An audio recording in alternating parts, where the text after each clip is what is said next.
You're going to be performing this exercise differently on the left and on the right. Very subtle positional changes that will still keep you biased towards keeping your left side back, even when you do your right side. So the left side, we're going to do a staggered stance, where your foot comes in front about half a foot step. So from the side, it looks like this. You're going to stay loaded on your left heel. So if I was standing equally on both, I'm going to shift my weight back toward that left heel, and now the middle of my body is lined up over that knee, over that foot. This is just like the single leg deadlift with the wall reference, when you had a kettlebell turned over and you were going down and up, keeping yourself turned over this foot, even with the back foot against the wall. Same position to load into it.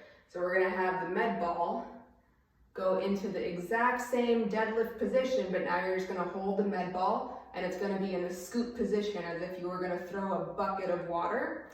And when you stand up, you're going to drive through that left heel and stay loaded on that left heel as the ball orbits and goes to the opposite ear.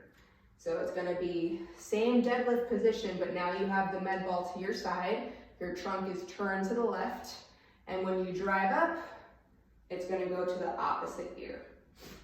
From the side, the reason that we are working on that deadlift position is because I want you to get familiar with what it's like to move through your hips, where the rib cage stays connected to the pelvis, which is important if we want to rotate at the upper trunk.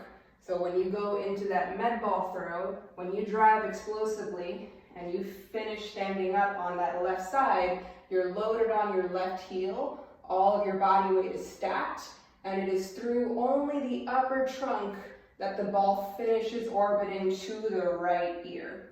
If you arch your back, if you do this and you lose your heel, it's no longer rotation, it's just moving through the spine, and we don't want that.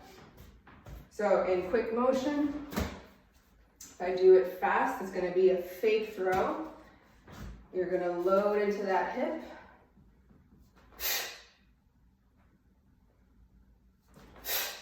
I'd say load slowly into it, so you find that heel, you find that position.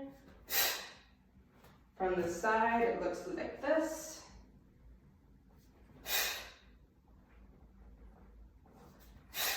So what you should feel is your left heel driving into the floor, left hamstrings, left abs, maybe some inner thigh. The same thing is going to be done on the right without the staggered stance. Feet are going to be parallel. You're going to go into your right side the same way. When you stand up, you're going to shift your weight and it's going to go to the left. That's the only difference. So when we do the left side and we're staggered, we drive from the left, we load into the left, we don't leave the left. When we do the right side, we're starting loaded into the right. We're going to drive and we're going to let the weight shift to our left heel as we go into the opposite ear. So it looks like this. It's very subtle. So I would start it slow. So go into it slowly, make sure you feel that position, and then drive up, and then find your left heel. It'll be easier if you feel that compression of ribs to hips on the left side. So slowly going into the right. It's a very, very subtle weight shift.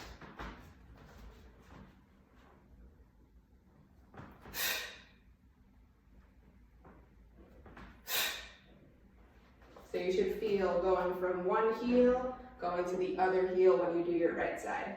Start with slow repetition just to practice, and then when you're ready for it, you're doing your left side, you're going to go through it quickly. So you're going to load and explode.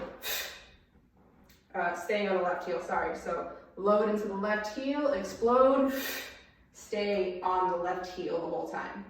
Load, explode, stay on the left heel.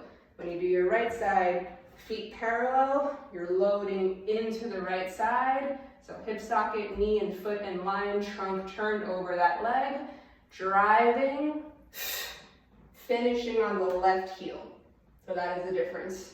So from right side, loading, finishing turned over, stacked on that left heel.